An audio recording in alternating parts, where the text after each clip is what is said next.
asharije n'amashugwe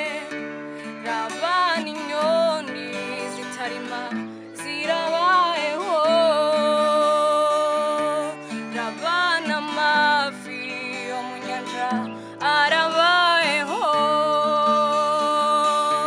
kandi ibyo byose bishima Imana yacu ariko umuntu waremye mu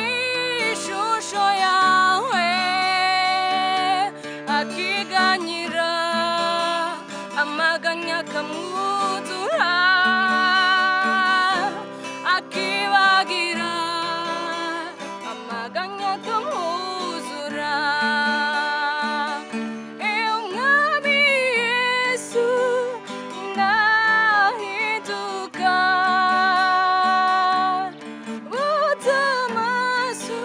yawe kwamarira mubwire byose byabababaye